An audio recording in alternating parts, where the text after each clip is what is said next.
My name is Mary. I've been married for 5 years and I also work in an office.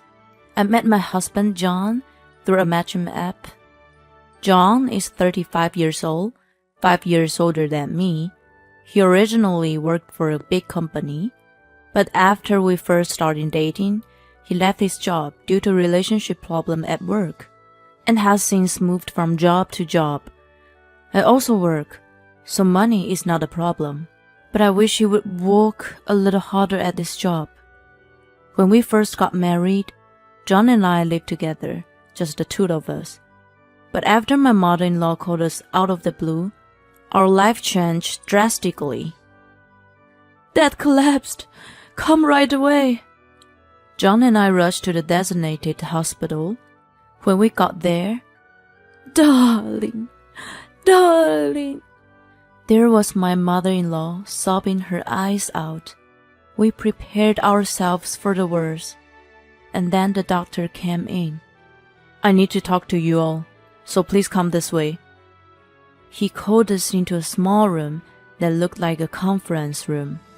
He told us that he was going to need nursing care and that we shouldn't expect him to recover quickly. He also said, he needs nursing care, so either take care of him at home, or if you want to find a place to take care of him, we will find a facility for you. My mother-in-law is not working, so I thought he'd take care of him at home. As I thought, my mother-in-law said, I will take care of him at home.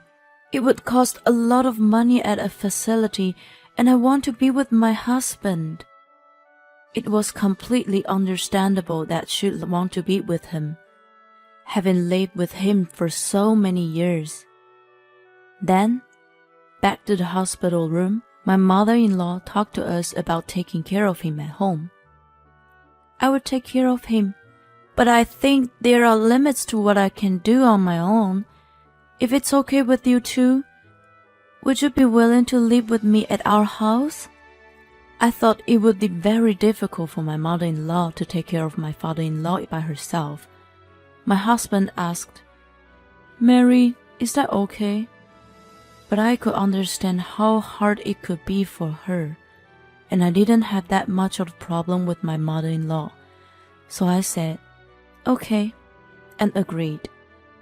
I had no idea that it would cause such an outcome. A month later, my father-in-law was discharged from the hospital. We had already moved to my parents-in-law's house, so we went to pick up my father-in-law together. My father-in-law said, I'm really sorry. He was so apologetic that it was almost painful for me. After my father-in-law came home, things were very hectic. Since my mother-in-law was taking care of my father-in-law, she didn't have time to do housework such as cooking.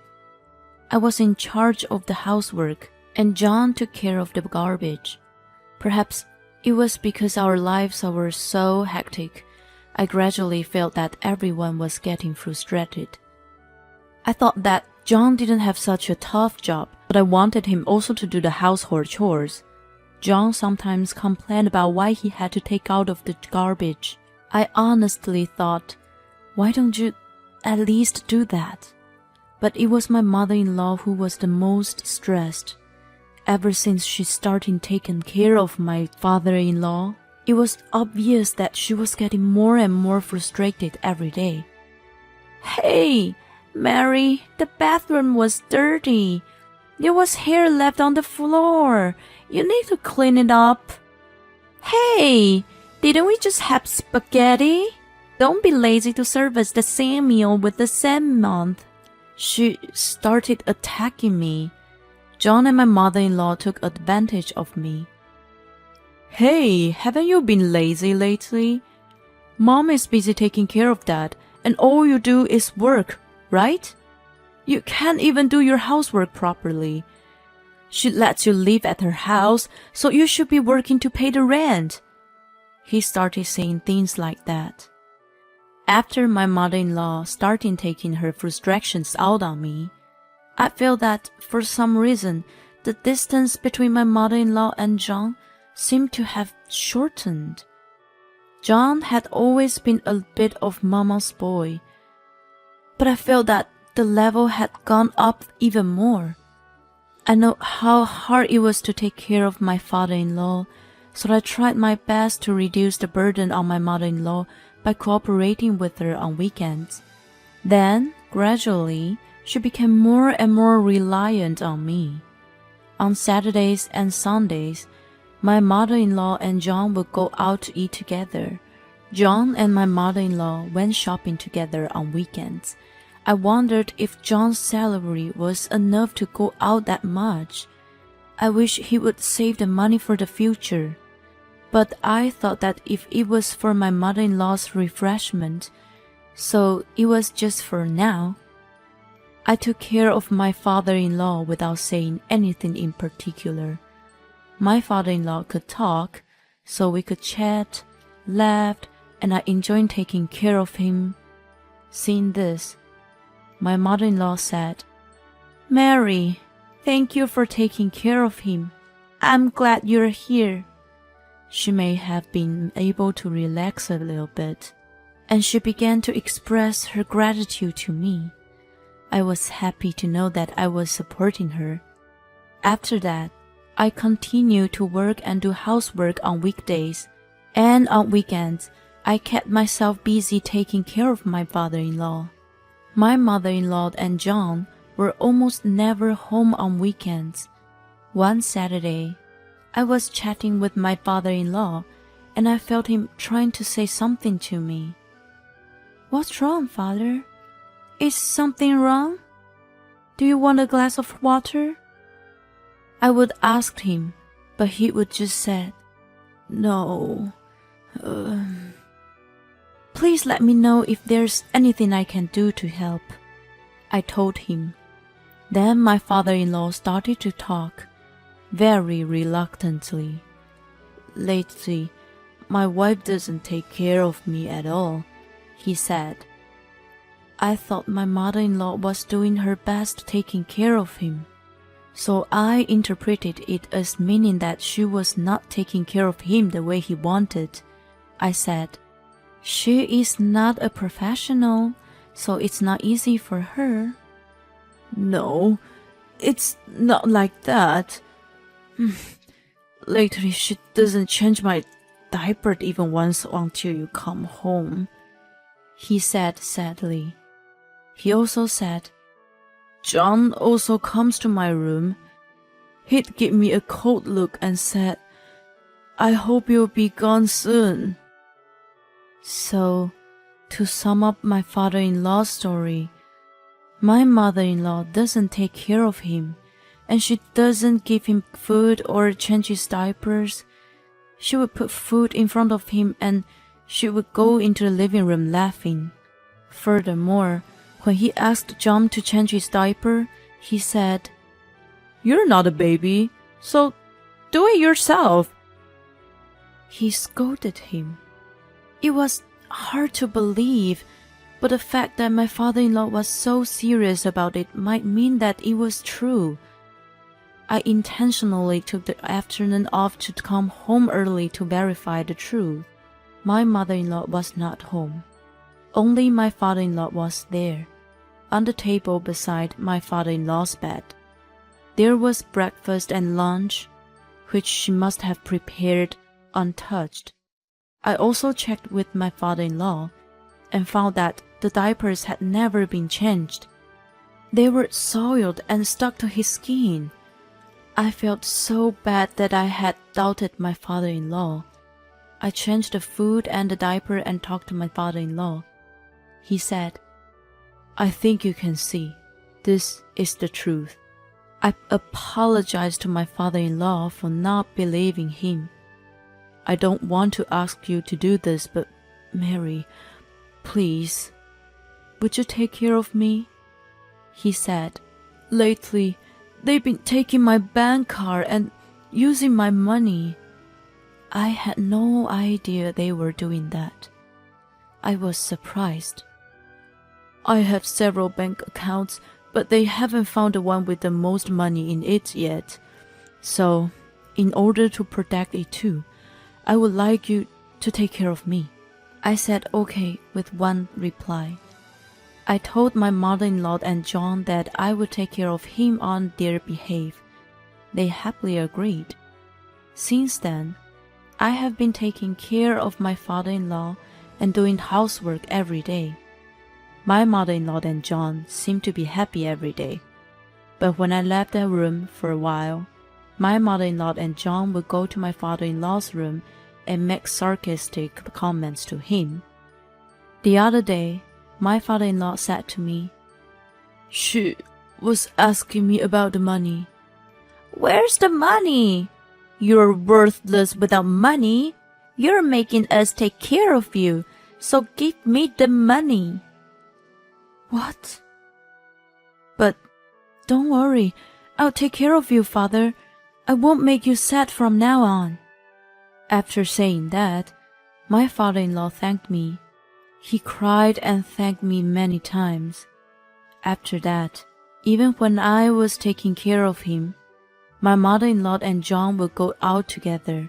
One day, when I came out of my father-in-law's room, John and my mother-in-law were standing in front of the door, glaring at me. "Hey, you! At first, I was grateful to you for taking care of him, but you started taking care of him for money, didn't you?" I couldn't understand what she just said, and I looked at her with a blank stare. "I heard you and him talking about his inheritance. Couldn't hear the details, though." I had no idea what she was talking about, so I said, "What are you talking about? I don't know what you're talking about." "He was telling you where the money was. He said something like, 'when I am gone,' didn't he?" That's what she was talking about. I understood, but I pretended I didn't know because I promised not to tell them. Then John said, "If you're just after money, I'm divorcing you. Get out of here right now. I don't want to be with a woman like you who is just after money." Who's just in it for the money? He thought I didn't know anything? But I said, "Oh, well, that's okay. I understand. I'm leaving. I also agree with the divorce, but I just want you to know that I'm not here for the money." I decided to leave, and my mother-in-law said, "I don't want my husband, so you can take him with you. You leave all the bank cards, okay? Well, he has money, but he can spend it." How could she say that I was after the money? John also said, "We didn't abandon Dad when he needed care and stayed with him. We're entitled to the money." What a thing to say. "I don't need the money, so I'm leaving with him. Thank you for everything you've done for me." Saying that, I took my father-in-law and left the house. We got divorced without any alimony. After that, my life with my father-in-law continued. Both of my parents have passed away. He is not my father by blood, but I enjoyed spending time with him so much that I felt like he was my real father. 1 year later, I received a call from John. "Help me!" He contacted me out of the blue. Actually, my father-in-law passed away a month ago. John and my mother-in-law did not contact me at that time either. What could he want? "I thought that of course I, his son, would get the inheritance, but all I have is Deb," he said. I had known about this when I was alone with my father-in-law. He gave me a bank book containing a large sum of money and told me to use it. So I bought a flat to live with him and saved the rest. He said, "You live in a nice place, so you must have money, right? I happened to see you the other day, and you went into a very nice apartment, right? I knew Dad left you money, so you were taking care of him for money." He cursed at me. I told him, "Your father had never forgiven you too for what you did to him. And for not paying alimony to me." That's right. My father-in-law was so angry at the two for not paying my alimony. that he went out of his way to make a lawn. That's what you inherited from him, so take good care of it. I'm a stranger to you now, so please just don't involve with me. With that, I blocked them so they can no longer contact me. Since then, the two of them have been in debt hell. They had been living comfortably, but now they were working hard to pay back the money. John, who has been moving from job to job, can't get a good paying job, so he's working multiple jobs to pay back the money. Mother-in-law had a back injury maybe due to her age, and now she needs nursing care. But of course, John is not capable of taking care of her.